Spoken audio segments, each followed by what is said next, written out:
Bonjour à tous. Alors, est-ce que vous m'entendez déjà? Bienvenue. En principe, vous avez maintenant tous accès au chat.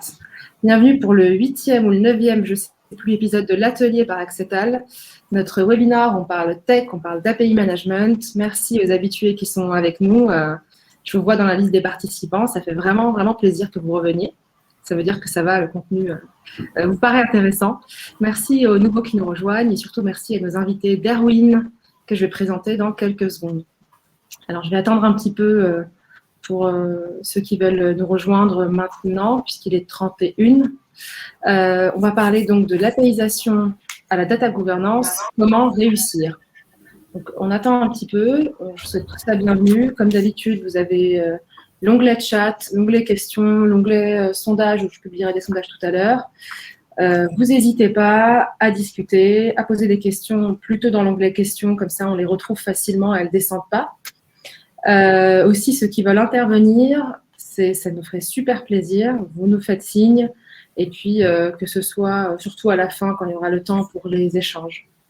Voilà, on attend 1 ou 2 minutes, et ensuite on pourra démarrer.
Alors, on va bientôt démarrer. Merci à ceux qui sont là. J'espère que vous avez votre café, que vous avez bien mangé. On se voit encore une fois en ligne, mais on espère que vous viendrez aussi quand on fera des événements en vrai, parce que c'est toujours agréable de se voir. En tout cas, en attendant, merci d'être là. Est-ce qu'on démarre Alors, Jimmy, go. Ouais, on y va, c'est parti. Alors, donc aujourd'hui, on parle de data gouvernance et de lien avec l'APIisation, mais surtout, je suis avec nos invités d'Erwin, la suite de Data Intelligence, et on va parler d'eux dans quelques secondes. Ils vont parler de leur retour d'expérience. Donc moi, je suis là pour animer, comme à chaque fois, notre webinaire. Je suis avec mon patron, directeur associé d'Accetal, Jimmy, qui est pour la première fois avec nous pour notre atelier. Est-ce qu'on peut, next, on peut passer à la suite. Je présente mes invités. Donc Jean-Bernard Hadda, qui est Data Intelligence Solution Strategist à Erwin, qui s'occupe de la France, de la Suisse et du Benelux. Donc il va parler de lui-même mieux que moi. Aussi Bertrand, qui est avec nous, qui est aussi sales executive chez Erwin. Et ils vont discuter avec nous de qu'est-ce qu'on propose pour la data gouvernance, comment réussir, quel retour d'expérience de leurs clients. Donc comme d'habitude, c'est assez rapide. Très rapidement, je vais introduire d'abord qui on est, rapidement quand même. Ensuite, on va parler de l'interaction entre les API et les données. Comme vous le savez peut-être, ou comme vous le découvrez, notre cœur de métier, nous, c'est l'API management et d'autres expertises que je vais présenter. Donc, on va parler de l'interaction entre les API et les données, puis on va passer aux enjeux de data governance et comment elle peut être au service des métiers. On passe à la suite. Donc, rapidement, puisqu'il faut que je prenne le moins de temps possible pour pouvoir donner la parole à Jimmy, qui est quand même mon patron, et nos invités. Accetal, on est un cabinet de conseil et de réalisation en IT. On existe depuis 2018. On est déjà une vingtaine. Je pense qu'il faut que je mette ce slide à jour parce qu'on recrute à fond. Donc, actuellement, d'ailleurs, on recrute architecte, cloud DevOps et API. Donc, n'hésitez pas à postuler. Et puis, on est partenaire de différents éditeurs, mais on est indépendant. Erwin fait partie de nos partenaires. Mais il est très important de souligner qu'on est indépendant et qu'on donne la parole aux uns et aux autres et qu'on s'intéresse surtout à la qualité en tant qu'expert et à ce qui peut vraiment aider nos clients. Nos expertises sont, comme je l'ai mentionné, l'API management et c'est l'expertise sur laquelle on a démarré, c'est notre cœur de métier, ainsi que l'architecture SI, les cloud DevOps, la gestion de projet et notre sujet d'aujourd'hui, la data intelligence. On peut passer à la suite. Quelques-uns de nos clients. Donc, c'est des exemples des groupes, des banques, retail, etc., des institutions publiques. Donc voilà, n'hésitez pas à aller voir notre site, à nous contacter sur LinkedIn et puis à postuler si vous voulez nous rejoindre. Je vais donner la parole à Jimmy, je pense, pour introduire le lien entre API et data. Non, il y a eu une permutation au niveau des slides à ce moment. Encore. D'abord la présentation de notre partenaire. Rassurez-vous, Jimmy va arriver. Il n'y a pas de souci de ce côté-là. Par contre, on t'entend pas très bien. On t'entend pas très bien, par contre. Ah, est-ce que vous m'entendez mieux là? Est-ce que vous pouvez réagir, dire si vous entendez bien? Moi, je ne l'entends pas très très bien. Oui, moi ça marche. Dans le bien. chat, vous pouvez dire si ça vous va. Ça peut aller. Moi, je trouve on y va, on va essayer. Vous entendez mieux tout à l'heure, Bertrand? On va essayer comme ça, oui, ça va. Allons-y. Alors, merci à Asma, merci Jimmy de nous accueillir et de nous donner l'opportunité de présenter nos solutions aujourd'hui et les retours d'expérience autour de la data. N'hésitez pas à communiquer sur le fait que effectivement Axetal recrute. On fait d'une pierre deux coups par ce biais-là. Alors Bertrand, on n'entend pas bien. Peut-être que tu peux avancer ton micro. Non, j'entends parfaitement Asma. Faire quelque chose de ce côté-là. Est-ce que c'est mieux là? Ok, bon, on est deux à pas bien entendre, mais d'autres entendent très bien et voilà, c'est bon, ça me va. Bon. Ça me va. Merci. Donc allons-y. Donc Erwin by Quest, merci de nous donner l'opportunité donc de présenter nos solutions et des retours d'expérience sur nos solutions. Erwin est une société qui a dans son ADN, est une marque qui a dans son ADN la donnée. On a plus de 30 ans d'existence, comme Quest, j'aurais tendance à dire. On a été tout d'abord un éditeur de solutions logicielles ou une solution logicielle autour de la modélisation des données avec une solution qui s'appelle Erwin Data Modeler. Ça fait plus de 30 ans qu'elle est sur le marché, elle est numéro 1 aux États-Unis. Erwin, en tant que société, a créé en 2016 par un fonds d'investissement américain et on a réalisé depuis 2016 4 acquisitions stratégiques dont des solutions de data gouvernance et des solutions d'architecture d'entreprise. Donc nous sommes, comme vous l'avez compris, éditeurs de solutions logicielles. Je suis moi-même responsable commercial d'un secteur couvrant la France, le Benelux et la Suisse. Nous fournissons les plus grands noms avec des solutions ayant comme point commun la donnée. Le point central, c'est la donnée, rien que la donnée, tout pour la donnée, avec des disciplines couvertes telles que l'analyse des processus métiers, l'architecture d'entreprise, le data modeling et ce qu'on appelle la data intelligence avec du metadata management, du data catalogue, etc., etc.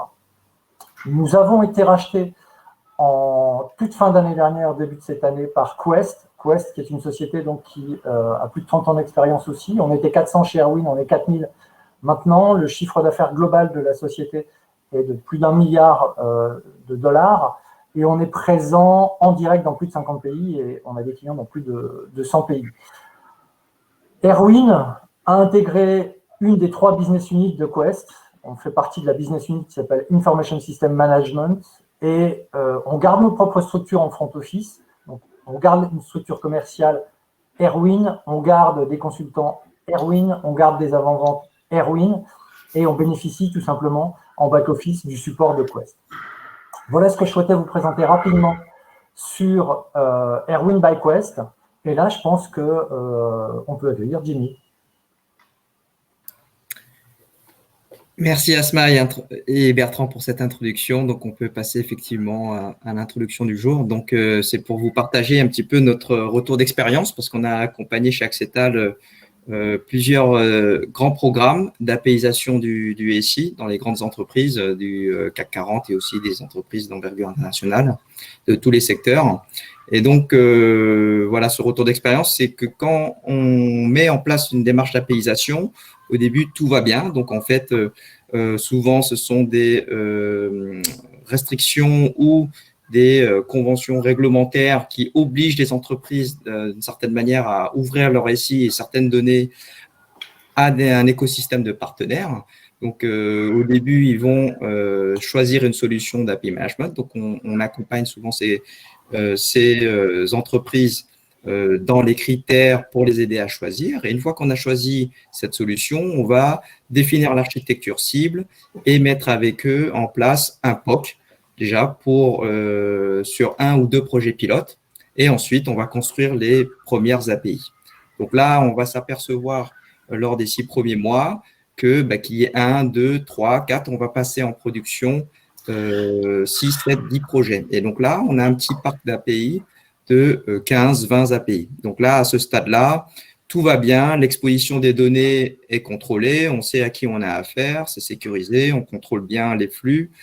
Les API REST sont bien designés, pas de problème. Les premiers utilisateurs sont avant-gardistes, on va dire, et sont plutôt, on va dire, ceux qui suivent bien les guides d'utilisation. Et on arrive à identifier les 10-15 applications qui consomment ces API. Voilà. Donc, à ce stade-là, si vous voulez, dans la première phase de montée en puissance des API, tout va bien, personne ne se marche dessus. On sait qui consomme quoi et à quel moment. Par contre, donc si on passe au slide suivant, dans une deuxième phase, quand là, on pense qu'on a gagné, que c'est mission complete, voilà, on a envoyé la fusée sur la Lune, et bien, petite surprise, si on passe au slide suivante, on crie victoire trop vite en général, mais et ben là, c'est la multiplication du parc d'API. En général, là, on arrive à 50, 60, 70 API dans tout le patrimoine. Et quand un nouveau projet arrive sur la consommation d'API, ben, ils vont se poser les questions suivantes. C'est toujours les mêmes.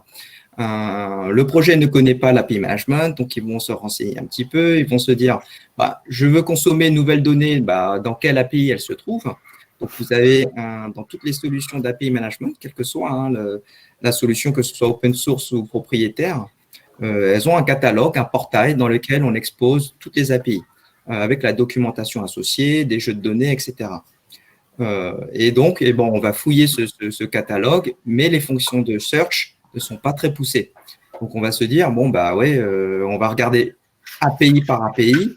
On va dire, on croit que c'est celle-là, on va essayer de la consommer, ce n'est pas la bonne donnée qu'on cherche. Le projet va dire, non, finalement, peut-être que ma donnée n'existe pas. On essaie d'aller dans d'autres outils de l'entreprise quand on est une application interne. Bien sûr, ceux qui sont en externe, ce n'est pas possible pour eux, mais quand on est en interne, on essaie d'aller voir le référentiel de données ou d'API. On dit que, finalement, ce n'est pas à jour. Ça ne correspond pas vraiment à ce qui est exposé. Et donc, tant pis, on va créer une nouvelle API. Et c'est là que, en fait, quand vous allez avancer dans l'APIsation du SI, qu'on va commencer à avoir de la redondance, donc que plusieurs problématiques vont se poser. Donc, de manière générale, si on résume un peu, c'est comment identifier la golden source. Voilà, dans une grande entreprise, vous avez jusqu'à 10, 12 CRM, base de données client, connaissance du client. Quelle est la meilleure donnée? Quelle est celle qui est la plus à jour et qui permet de donner la meilleure information à l'utilisateur? La deuxième, c'est, cette donnée-là, maintenant, on sait quelle est la golden source, quelle est la bonne donnée, mais est-ce qu'on a vraiment le droit de l'exposer à tel utilisateur ou à un partenaire? Voilà, il y a des données qui sont qu'en interne, qu'en externe, mais dans certains cas d'utilisation, dans le cadre réglementaire, etc. Et puis, bien sûr, il faut toujours gérer le monitoring on va dire, quand vous êtes dans une architecture, par exemple, microservice, les enchaînements des API entre elles, comment on fait pour contrôler le fait qu'il n'y a pas une donnée malheureuse qui va se retrouver exposée à une personne qu'il ne faut pas. Donc, voilà. D'où avec toutes ces problématiques-là vont donner lieu justement à ce qu'on appelle aujourd'hui donc la data gouvernance, et des solutions comme Erwin de notre partenaire vont être utiles. Voilà, donc on va passer à la suite et en tout cas, Jean-Bernard devrait prendre le relais. Merci. Voilà, donc bonjour à tous. Merci Jimmy, merci pour cette explication et pour ce récapitulatif sur les API. Alors on l'a bien compris, et finalement les API c'est un petit peu le lien, c'est un petit peu la communication et on va dire le tuyau entre à la fois les applications de l'entreprise et puis les ressources de l'entreprise, que ce soit des ressources qui sont internes ou des ressources externes d'ailleurs. Et donc de la même manière que au travers d'Acetal, on va pouvoir mettre en place une méthodologie pour régir la façon dont on va utiliser ces API. De la même manière, on va mettre en place une gouvernance d'entreprise autour de la donnée. Donc cette gouvernance d'entreprise, elle est fondamentale, elle est critique aujourd'hui dans les entreprises, puisqu'on sait que depuis ces 2 dernières années, on a environ 90% des données dans le monde qui ont été générées. On a également un rapport de l'IDC qui précise, qui stipule que qui estime même que d'ici 2025, on pourrait arriver à un niveau de données de l'ordre de 175 zettabytes. Alors, je vous laisse rechercher sur Google à quoi ça correspond. On est sur des niveaux extrêmement importants, hein. On est sur plutôt du 10 puissance 21, enfin quelque chose qui est colossal. Et donc, on comprend bien maintenant les enjeux de l'entreprise en matière de gestion de gouvernance de données. Et on comprend également les challenges et les difficultés qu'elles peuvent rencontrer. Alors, on va un petit peu positionner le sujet de la data gouvernance à travers 4 questions fondamentales. Alors, il y en a plus, hein, évidemment, mais on va les résumer au travers de ces 4 questions qui sont un petit peu les 4 piliers de définition de la gouvernance. La première question, c'est quelles données j'ai dans l'entreprise? Alors, évidemment, c'est une question très générale. On sait très bien que les sociétés, pour faire face aux tâches quotidiennes opérationnelles et pour, comme on dit, run the business, pour effectuer les tâches quotidiennes, on sait très bien que les entreprises ont une connaissance de la localisation de ces données, mais ce qui se passe généralement, c'est que cette connaissance, elle est plutôt cloisonnée, compartimentée dans différents secteurs et différents métiers de l'entreprise, et du coup, cette information, elle ne va pas être disponible auprès des métiers pour lesquels elle pourrait être nécessaire. Et donc, l'objectif, ça va être vraiment peut-être la première brique, de constituer ce qu'on appelle un catalogue de données afin de recenser et d'organiser l'ensemble de ces informations pour pouvoir ensuite les partager avec les différents corps de métier de l'entreprise. La deuxième question qu'on peut également retrouver, ça va être quelles sont les personnes et quels sont les systèmes qui utilisent ces données et à quelle fin. Et là, comme tu le disais, Jimmy, effectivement, on touche de près une grande préoccupation des entreprises, dont notamment le fait d'être conforme aux normes de régulation et aux règles dans l'entreprise de type protection des données, de type RGPD ou autre.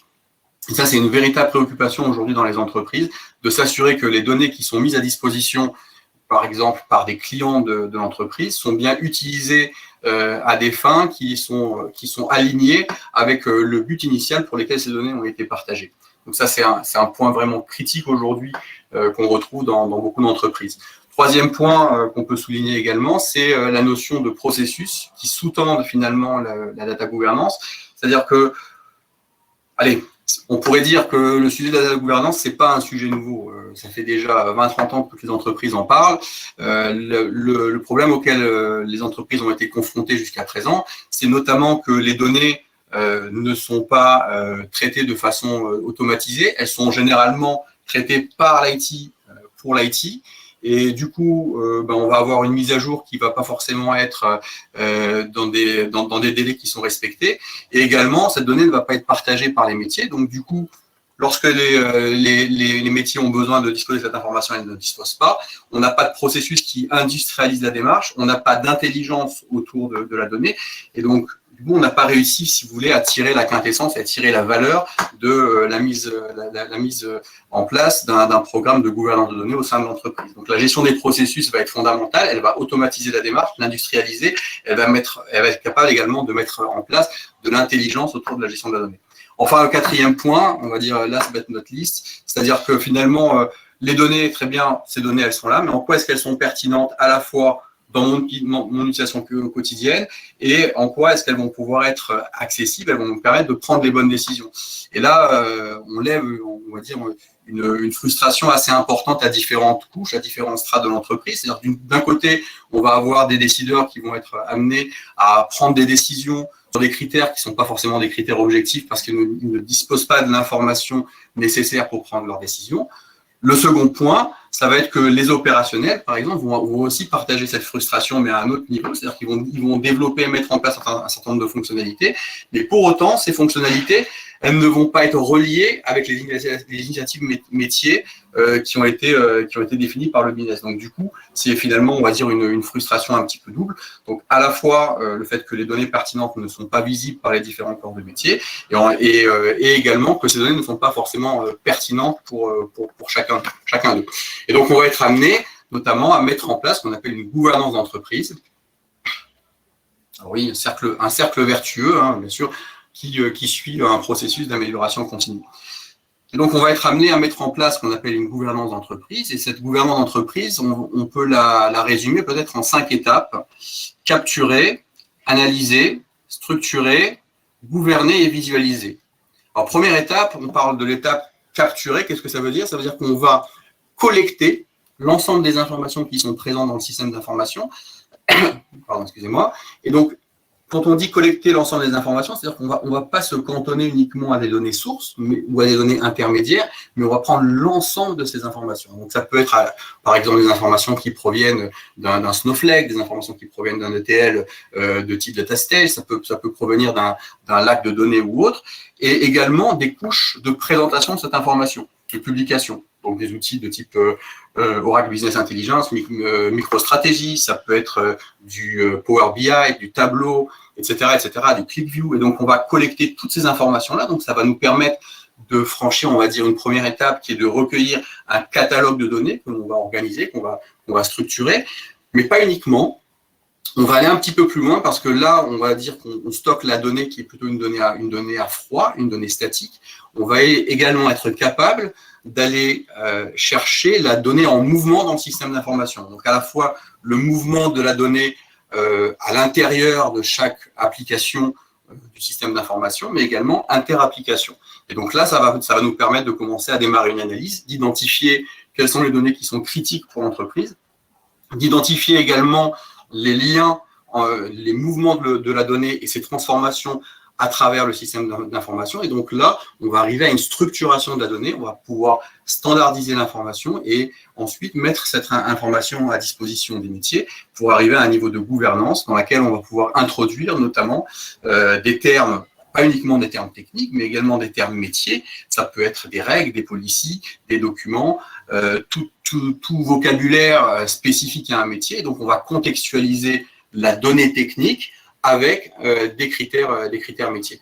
Et ça va nous permettre d'arriver donc ensuite à ce qu'on appelle le dernier niveau en anglais qui correspond au data-driven, c'est-à-dire qu'on va avoir une gouvernance aboutie de la donnée en fonction du métier de l'entreprise. Et donc là, on va pouvoir visualiser dans une représentation multidimensionnelle de la donnée par rapport au point focal sur ce qui nous préoccupe, et on va pouvoir visualiser à la fois les données techniques, les données fonctionnelles, les données métiers, et on va pouvoir relier l'ensemble de ces informations pour avoir un contexte exhaustif de la donnée par rapport à notre utilisation quotidienne. Alors, je crois qu'il y avait une petite animation. Donc, les 5 étapes. Donc, retenez bien les 4 piliers pour définir la gouvernance avec les 4 questions. Et là, on a les 5 étapes, finalement, qui est un petit peu le programme et le chemin de valeur de la mise en place de la gouvernance dans l'entreprise. Et donc, voilà, je vais passer au slide suivant. Je crois qu'on avait un petit sondage. Alors, on a un petit sondage et puis aussi, on a 2 questions. Je pense qu'elles sont pour Jimmy. Si tu peux répondre, Jimmy, vous les lire pendant que je lance le sondage. Alors, d'abord, si vous pouvez nous dire ce que vous pensez de la data gouvernance. Est-ce que pour vous, c'est juste une expression à la mode, donc qui va passer? Ou est-ce que c'est important? Ou est-ce que vous ne savez pas? Donc, normalement, vous avez une petite vignette sur le mot sondage en haut à droite et vous pouvez voter.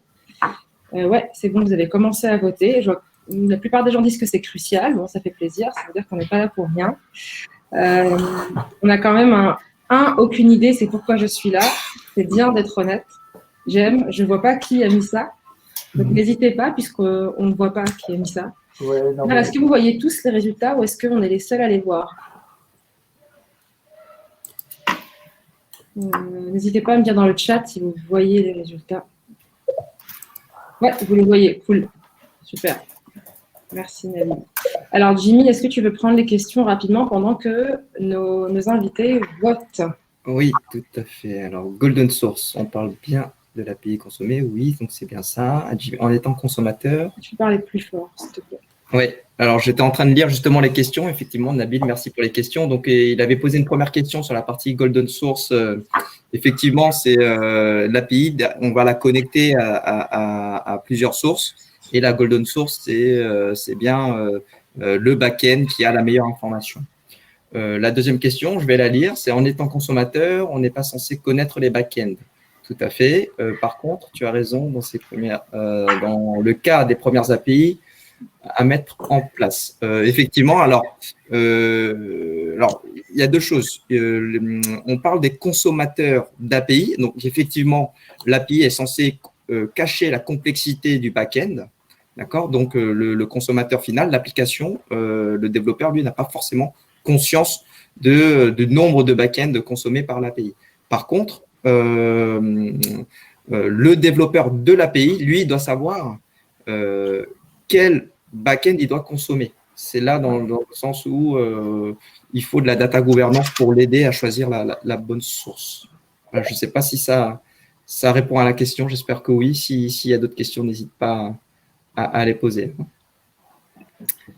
Merci pour les questions. N'hésitez pas. Donc, on est la grande majorité à dire que la data gouvernance, c'est crucial. Et 10 petits % qui disent qu'ils n'en ont aucune idée. Bah, c'est bien, on va pouvoir continuer à expliquer. Je crois qu'on a une deuxième question. Ouais, alors, les données dans mon entreprise. Aujourd'hui, qu'est-ce qu'on en fait? Je vous soumets la deuxième question. Est-ce qu'elles sont collectées et stockées? C'est déjà bien. Donc déjà, elles ne sont pas perdues. Est-ce que vous les analysez, vous les visualisez aussi? Ou est-ce qu'en plus, vous êtes déjà au stade de maturité ultime qui est de les structurer et de les gouverner?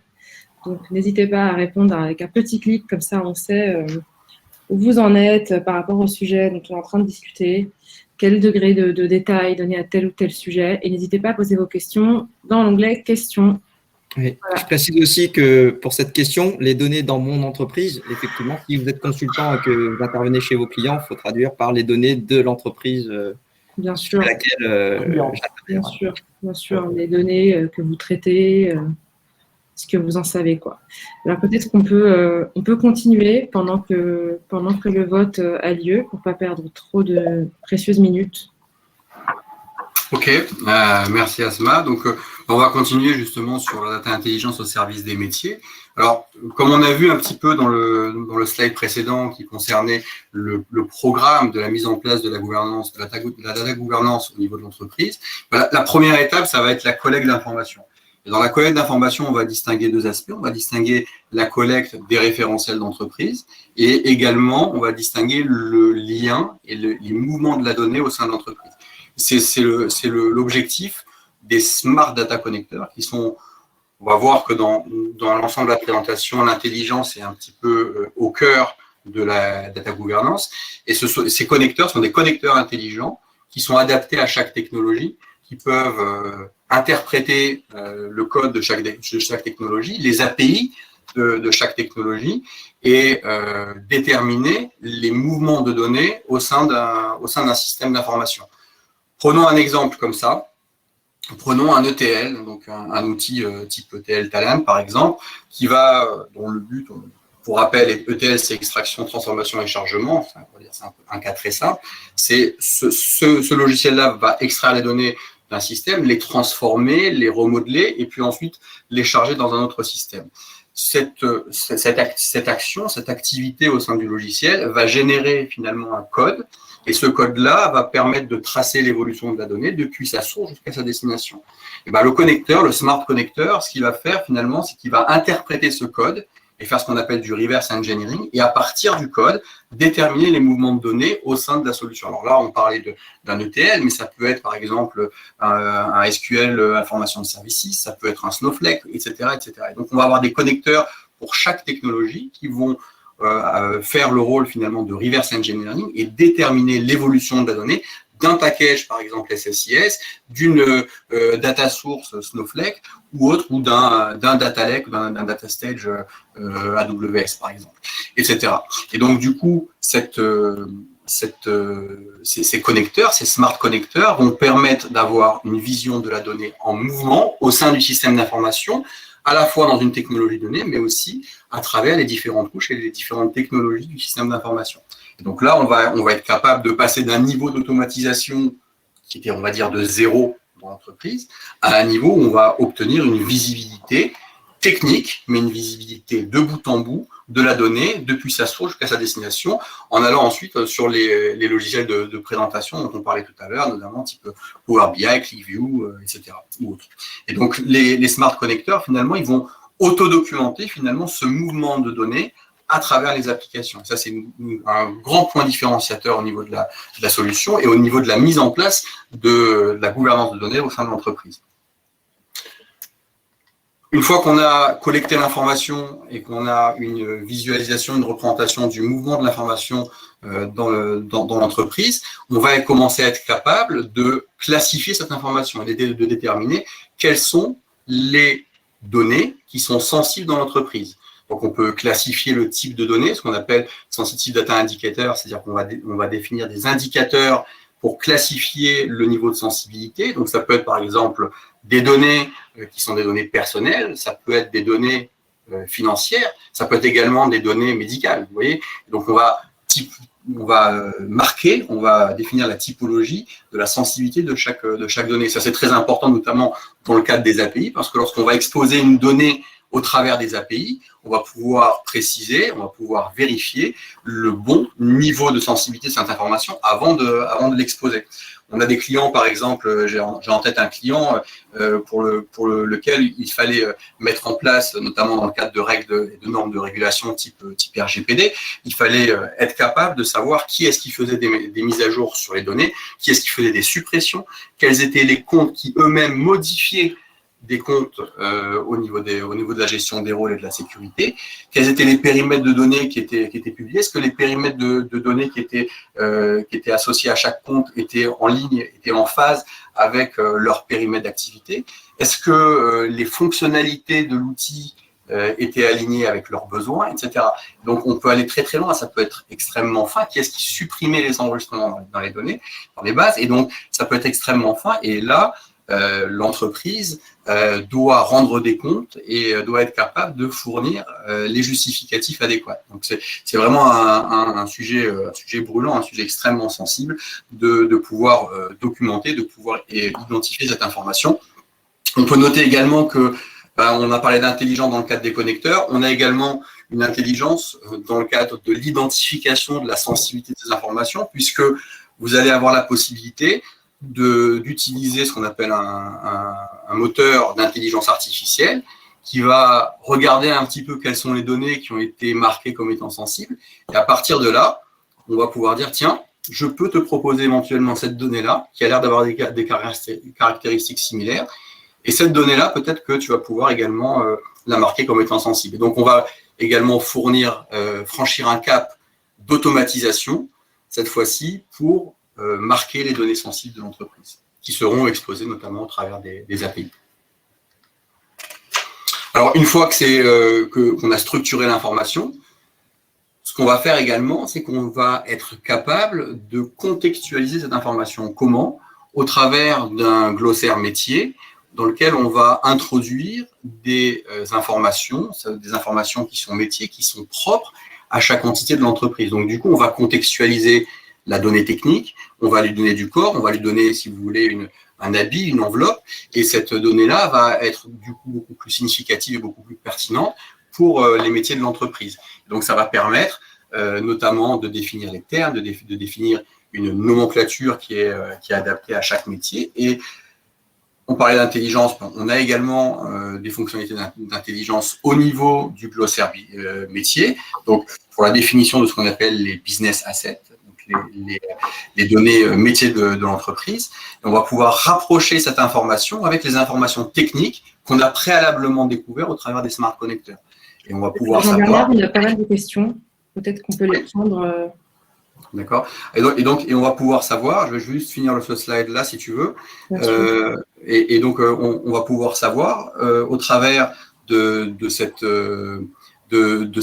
ce moteur d'intelligence artificielle, on va pouvoir être capable de rapprocher en disant, voilà, je mets en place un seuil de probabilité et cette donnée technique, il y a une forte probabilité pour qu'elle ait un lien avec cette donnée métier. Et donc là, on va enrichir, si vous voulez, le catalogue technique en rajoutant une contextualisation métier. Et ça, on le retrouve chez de nombreux clients. Alors, si tu veux, peut-être je peux prendre les questions. Oui. Alors, qu'est-ce qu'on avait comme question? Oui, on a pas mal de questions dans l'onglet questions. Tout à fait. Donc, c'est quoi avec les modèles de données? Peut-être qu'on peut les prendre maintenant. Oui. Tout à fait. On a deux questions, Jean-Bernard, essentiellement. La première concerne justement le type de données qu'on est censé analyser. Est-ce qu'on peut analyser du XML, du JSON, du NoSQL tout à fait. Oui, tout à fait. Parmi les connecteurs qu'on a donc dans le slide précédent, voilà, à ce niveau-là, on va pouvoir effectivement analyser différents types de sources, des sources XML, effectivement, du JSON, du NoSQL, c'est en train d'arriver. Voilà, il y a plus de 50 connecteurs qui sont disponibles et on a en fait des connecteurs qui sont livrés régulièrement. On a effectivement, pour compléter la réponse de Jean-Bernard, on va avoir deux catégories de connecteurs. On va avoir ce qu'on appelle des Smart Data Connectors et des Standard Data Connectors. Une base de données NoSQL, pour nous, c'est un Standard Data Connector, c'est-à-dire que c'est de la donnée au repos et on va aller récupérer la description des métadonnées et repeupler notre référentiel, notre data catalogue avec ces informations-là. Les Smart Data Connectors sont des connecteurs, comme leur nom l'indique, on a fait original, intelligent, et on va être capable d'aller analyser également de la donnée en mouvement, c'est-à-dire qu'on va être capable d'aller récupérer à travers un ETL, de la BI ou autre, on va être capable d'aller récupérer les métadonnées manipulées, mais également les règles de transformation en tant que telles. Ça, c'était la première question. Comment partager le modèle de données ? Qui était une deuxième question posée par Amine. Je ne sais pas si tu veux la prendre ou si tu veux que je la prenne, comme tu veux, Jean-Bernard. Comment marquer une donnée comme étant sensible, c'est ça? Non, comment partager le modèle de données? Je ne vois pas la question. Alors, moi, j'aurais tendance à dire… descendre un peu, Bernard. Descendre un peu dans l'onglet. Alors, oui, d'accord. Je ne suis pas sûr qu'on parle de modèle de données, d'ailleurs. Tout dépend de la population avec laquelle on veut partager. Dans tous les cas de figure, on peut le partager ou non. Si on ne souhaite pas le partager, et d'ailleurs, dans la Data Intelligence Suite, on n'a pas nécessairement de modèle de données. On va parler de termes métiers, de glossaires, et on va structurer ces termes métiers en tant que tels. Et là, on est côté métier, donc on va essentiellement définir le vocabulaire. Lorsqu'on passe au côté technique, on peut avoir un data catalogue à plat avec les différents éléments de ce data catalogue-là. On peut compléter par de la modélisation de données. Et là, on se retrouve sur notre produit historique qui s'appelle Erwin Data Modeler. Je pense, Bertrand, enfin, je pense que la question elle est plutôt dans le sens comment est-ce qu'on va pouvoir ensuite partager l'information. Ça, on va le voir après. On va le voir dans les slides suivants. On va notamment pouvoir partager l'information au travers d'un portail et on va pouvoir exposer l'information à différents profils. On peut partager aussi l'information au travers des API. Donc, alors après, il peut y avoir peut-être des cas où on partage l'entièreté du modèle de données, mais généralement, on partage plutôt des périmètres d'information qui correspondent au métier de l'entreprise. Donc ça, on va le faire soit au travers des API, soit au travers du portail web. Voilà, donc là, peut-être je reviens sur la présentation, si vous êtes d'accord. Je ne sais pas si on a répondu à toutes les questions. Est-ce que vous êtes bien descendu? Je pense qu'il en manque, en fait. Dans l'onglet questions, il y en a pas mal.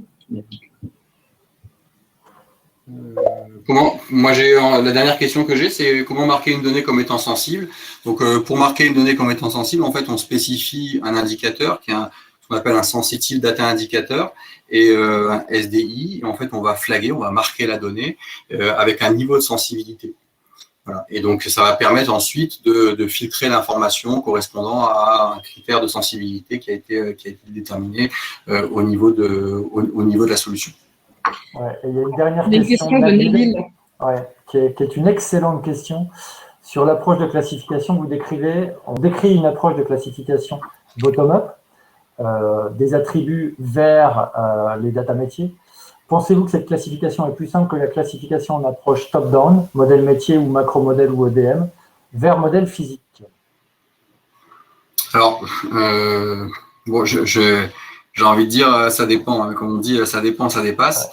En fait, c'est un petit peu le cas où le ciel va rejoindre la terre, si vous voulez. Donc, d'un côté, on va avoir les données métiers qui ont en fait, on va avoir une vision métier, une vision administrative de l'information, et de l'autre côté, on va avoir des données techniques. Donc, on a des clients dans les entreprises qui ont une préoccupation, par exemple, sur la construction d'un glossaire métier, et donc qui ont déjà fait un travail, qui ont un niveau de maturité dans l'élaboration, notamment des termes, notamment de la sémantique autour des différents métiers de l'entreprise, et donc qui ont déjà structuré cette information-là. Et donc, dans ce cas-là, on peut utiliser ces informations pour pouvoir contextualiser les données qui vont être découvertes sur le terrain. Et dans d'autres cas, on n'a pas cette composante-là.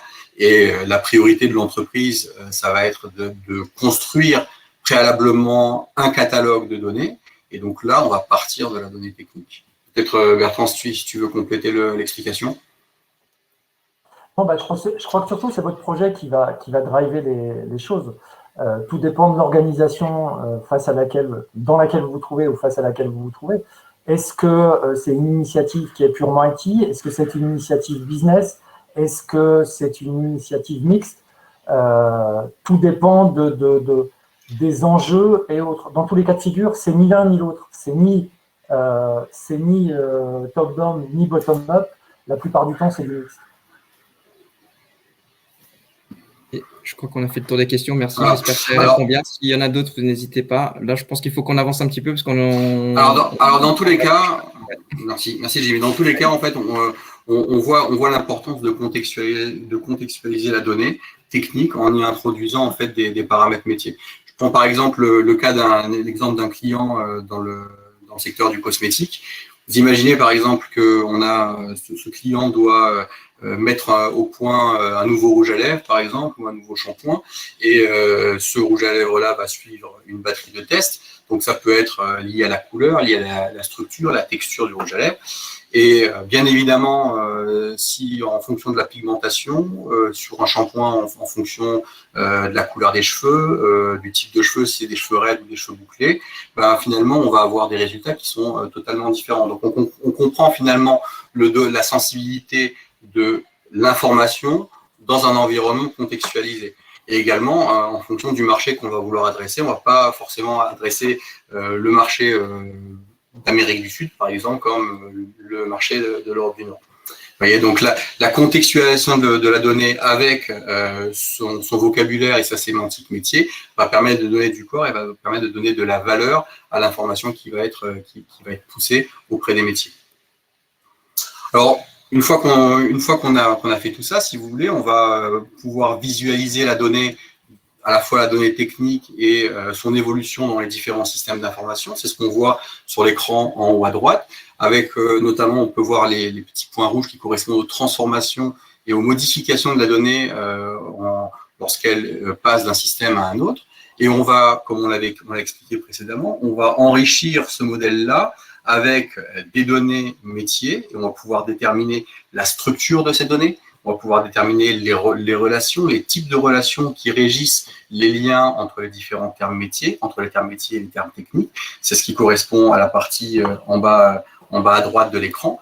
Et sur la partie de droite, alors on ne voit pas très bien, j'espère qu'on aura l'occasion de le voir au cours d'une démonstration peut-être lors d'un prochain webinaire, mais sur la partie de droite, on va pouvoir automatiquement quasiment automatiquement, à l'aide d'intelligence artificielle, à rapprocher les termes techniques et les termes métiers et visualiser la donnée qui nous intéresse, qui est le point central, hein, on est un petit peu sur le point focal ici. En tant qu'utilisateur, je m'intéresse à cette donnée-là et je vais pouvoir contextualiser cette donnée-là avec l'ensemble de mes règles de régulation, ma documentation, mes termes métiers, et je vais pouvoir ensuite, si je le souhaite, sur la partie de gauche, visualiser l'origine de ma donnée à travers les différents systèmes d'information. Donc, c'est ce qu'on appelle une vue finalement 360 de la donnée, depuis sa source jusqu'aux différentes cibles vers laquelle la donnée va être consommée, et vers les différentes solutions qui vont permettre de consommer cette information auprès des métiers. Et donc, cette information-là, on va pouvoir également réaliser des tests sur ces données-là, sur la cohérence de la donnée qui a été publiée, de façon à s'assurer que la donnée qui est mise à disposition de chaque métier est alignée avec son besoin. Et ça, c'est très intéressant, c'est très important, notamment dans le cadre des API, afin de s'assurer que l'information qui est communiquée au métier, c'est une information qui est juste, c'est une information qui est cohérente et qui est adaptée à l'utilisation quotidienne de ces différents profils. Enfin, le dernier point concerne le portail. Donc voilà, le portail, c'est une vitrine, si vous voulez, qui va être utilisée et disponible par l'ensemble des métiers de l'entreprise. Il peut s'agir, par exemple, d'un data scientist, il peut s'agir d'un développeur, un ETL développeur, également d'un business analyst. Chaque profil de l'entreprise va pouvoir consommer l'information qui l'intéresse. On va pouvoir effectuer des recherches transverses sur l'ensemble du métamodèle, des métadonnées, hein, la représentation des données de l'entreprise, de type avec des moteurs de recherche de type Elasticsearch, où on va pouvoir également accéder directement à l'information qui nous intéresse. Ça peut être un système, un environnement, une table ou une colonne donnée, et on va pouvoir visualiser à la fois ce qu'on appelle le lineage, c'est-à-dire le mouvement de la donnée de bout en bout au travers du système d'information, et également ce qu'on appelle le mind map, qui est la représentation 365 degrés de la ressource en intégrant la dimension technique et la dimension métier. Et donc ce portail-là va être l'exposition de l'information sur l'ensemble des métiers de l'entreprise. Et ça, c'est également un point important parce qu'on va pouvoir exposer cette donnée au métier, on va pouvoir également publier cette donnée et l'exposer aux API de façon à pouvoir partager cette vision des ressources de l'entreprise en fonction des différents profils. On va pouvoir déterminer les règles, les politiques de ségrégation de données autour du portail. Portail extrêmement simple, extrêmement facile d'accès, convivial et disponible pour tous. Et en fait, l'objectif, hein, ça va être vraiment la prise de décision. On a un client auquel je pense, par exemple, qui dans le cadre de l'énergie, qui doit déterminer quels sont les investissements stratégiques qu'il doit faire dans les prochaines années.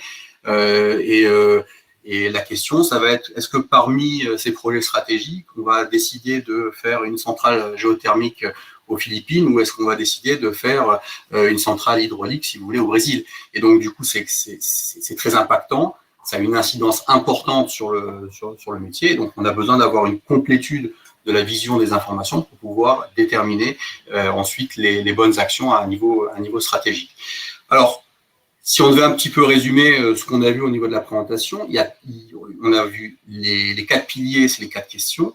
On a vu les 5 étapes de mise en place de la gouvernance. Et il y a 3 points qui sont centraux au niveau de cette mise en place. Premier point, ce sont les smart connecteurs avec l'automatisation autour des smart connecteurs. Second point, on parle des processus et de l'intelligence qui est associée à ces processus, donc l'intelligence artificielle, notamment pour faire le lien entre les données techniques et les données métiers. Et troisième point, c'est faire en sorte que la donnée qui va être publiée et qui va être disponible aux différents métiers, ça soit une donnée qui est à jour, pour que les gens puissent consommer une information fraîche, et d'autre part, qu'elle soit partagée par l'ensemble des métiers de l'entreprise qui ont besoin de cette information pour pouvoir faire leur activité quotidienne et prendre les bonnes décisions. Je crois qu'il y avait un petit sondage à Asma. Oui, il y a un petit sondage. Oui, il y a un sondage et il faut aussi qu'on accélère un tout petit peu pour avoir le temps de tout couvrir. Tout à fait. Je te laisse poster ton sondage et ouais. J'enchaîne dès à présent sur la partie retour d'expérience. Jean-Bernard, si tu peux passer à la slide suivante autour des retours d'expérience. Comme vous l'avez vu, on a des références dans tous les secteurs d'activité. Il n'y a pas un secteur particulier qui va être demandeur de solutions de data governance. Et je crois que ça s'est accéléré encore plus depuis la pandémie. La transformation digitale, on en parlait bien avant, mais je trouve que c'est devenu vraiment très concret et les entreprises ont accéléré au cours de ces 15 derniers mois, un peu contraintes et forcées, j'aurais tendance à dire. Si on fait un zoom sur quelques références, on peut parler côté pharma de Pfizer, qui est un client avec lequel on a un fort partenariat au sein d'Erwin. Il possède l'ensemble du portefeuille de solutions, aussi bien sur la partie data modeling, sur la partie data intelligence suite qui nous intéresse aujourd'hui, et ce qu'on appelle Erwin Evolve, qui est notre solution d'architecture d'entreprise. Pour la petite histoire, les processus liés à la mise en place du vaccin Pfizer pour le Covid a été documenté très précisément sur notre solution Erwin Evolve. Une deuxième référence dans la pharma sont les laboratoires Hoffmann-La Roche. Roche utilise les solutions de data intelligence depuis plus de 3 ans sur un projet clairement identifié, un projet qui a été la mise en place d'un data vault avec un certain nombre de connecteurs et de métadonnées à aller collecter.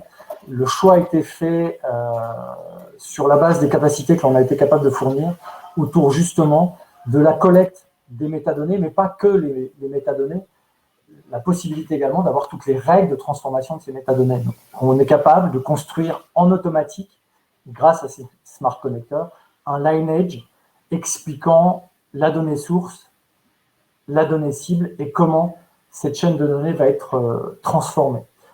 D'autres exemples autour de l'énergie, cette fois-ci, avec Enexis. Enexis est une société, un des 4 distributeurs d'énergie au Benelux.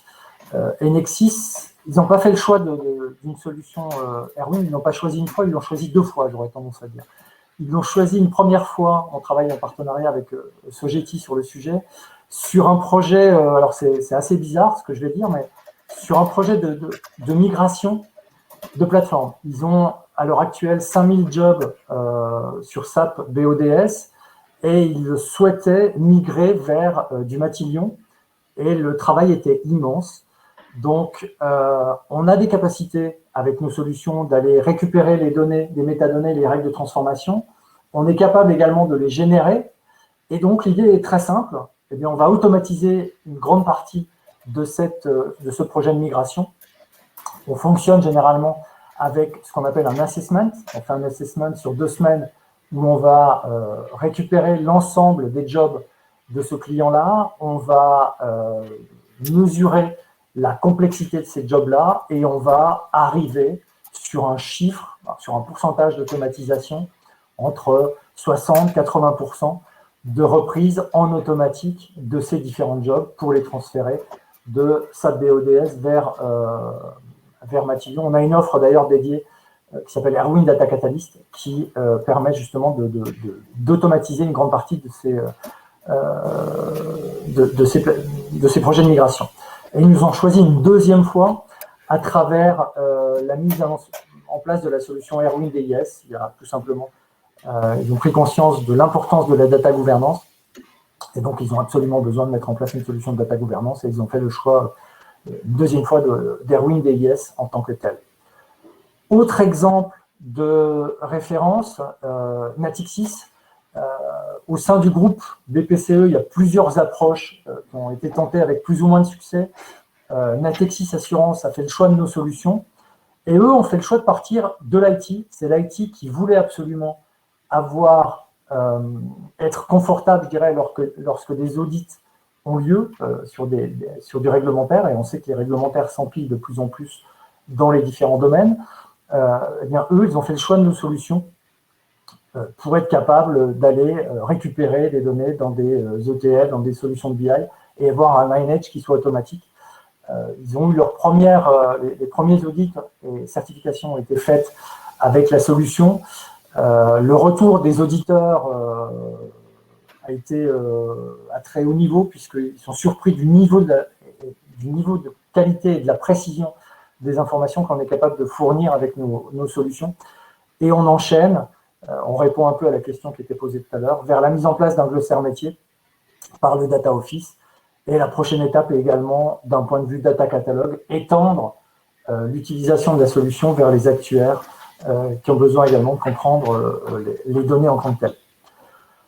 Si on a encore le temps, on peut zoomer sur un autre retour d'expérience qui est, encore une fois, dans l'énergie avec E.ON. E.ON, c'est une société c'est un producteur et un distributeur, essentiellement producteur, d'énergie allemand qui est présent dans plus de 12 pays à la date d'aujourd'hui. Et le challenge d'E.ON était que dans le cadre des programmes d'innovation et de transformation digitale, E.ON a été convaincu très rapidement qu'il fallait mettre en place une gouvernance des données. Les volumes de données, comme le mentionnait Jean-Bernard, les données d'E.ON sont en expansion très rapide et il y a un grand nombre de raisons pour ça. On a de la croissance de la société en tant que telle. On a, comme en France, je dirais, la mise en place de compteurs intelligents qui collectent de plus en plus de données. Et donc, il va falloir être capable d'analyser ces données en tant que telles. Toujours présent le multicanal avec un client qui peut se connecter à partir de plusieurs assets en termes sur plusieurs devices, pardon. Être capable de faire des prévisions de consommation, d'analyser les consommations pour restituer du conseil aux clients et les exploiter avec un impact maximal. Donc, ils ont vraiment un volume de données qui est très important. Ils ont plus de 30 millions de clients présents dans 12 pays.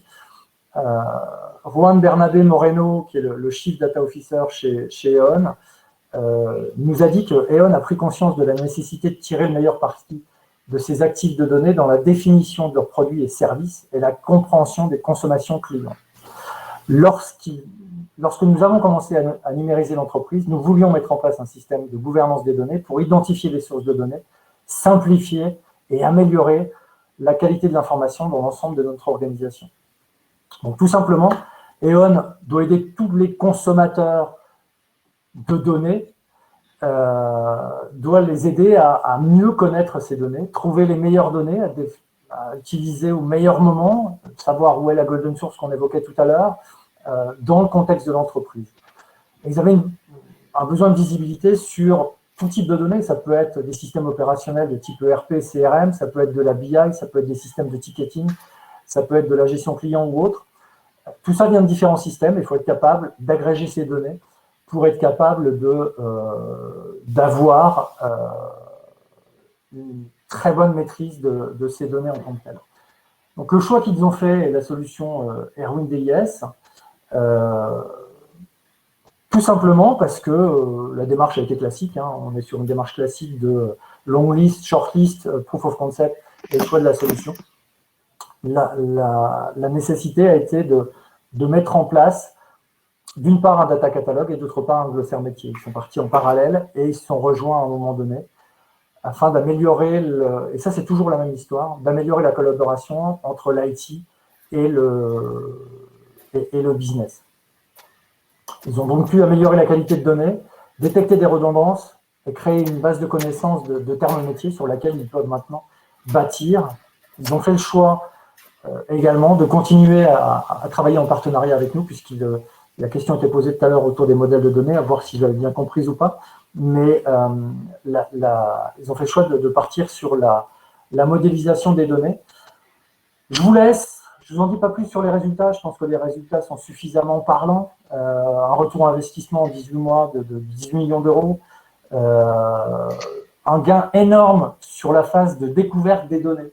Effectivement, au début, on part, il n'y a rien dans notre référentiel, on prend un peu de temps, mais de plus en plus, on va réutiliser les données qui sont identifiées et on va avoir la possibilité d'aller de plus en plus vite et d'optimiser le coût de delivery des projets. Une harmonisation des méthodes de travail en tant que telle, il n'y a pas de souci là-dessus. Voilà ce que je voulais vous dire très très rapidement sur ces quelques retours d'expérience. Je crois qu'on a Alors, le problème, c'est qu'on a terminé le temps imparti. En tout cas, le sondage, je l'avais déjà mis. Vous pouvez mettre plusieurs réponses si vous voulez. D'accord. On devait arrêter à 14h30. Je sais qu'il restait des choses. Ce qui est bien, c'est qu'on a déjà échangé, déjà pris du temps pour des questions et pour l'échange. Je ne sais pas, Jimmy. Oui, après, sur les derniers slides, effectivement, je vais parler pour Erwin. Effectivement, c'est Erwin, dans les Gartner, c'est une solution qui est toujours dans le top quadrant, voilà, et dans les leaders, d'accord. Qui progresse parmi les leaders. Maintenant, ce qui est important peut-être à préciser là-dessus, c'est qu'en fait, Erwin c'est apparu en 2019 au niveau du Gartner, donc est apparu directement en leader, et on peut noter notamment la progression entre 2019 et 2020, qui est en fait la meilleure progression des solutions dans le cadran des leaders, si on veut le faire rapidement.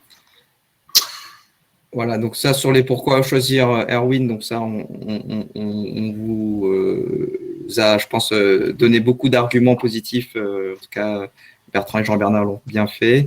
Et sur les échanges, voilà, pour juste conclure, voilà, donc c'était surtout pour que vous voyez bien le lien entre quand vous faites de l'API management,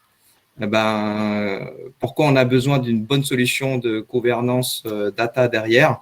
Et pas seulement. Et voilà, donc la gouvernance data peut servir aussi du coup en termes de dashboard, voir les bonnes données, etc. Donc en tout cas, merci à vous tous. Merci beaucoup d'avoir répondu présent. Rendez-vous sur le prochain épisode. Merci à vous, merci beaucoup. Merci pour les échanges. Merci à tous. Bon après-midi. Darwin. On vous envoie le replay directement par mail. On vous envoie les slides si vous voulez. Retrouvez-nous sur notre blog, sur notre LinkedIn, et à bientôt pour notre prochain Café Tech avec vous, l'atelier par Accetal, dans 2 semaines. À bientôt. Merci à tous. Merci Asma, merci à nos invités, Darwin. Merci à vous. Au revoir. Au revoir. Au revoir.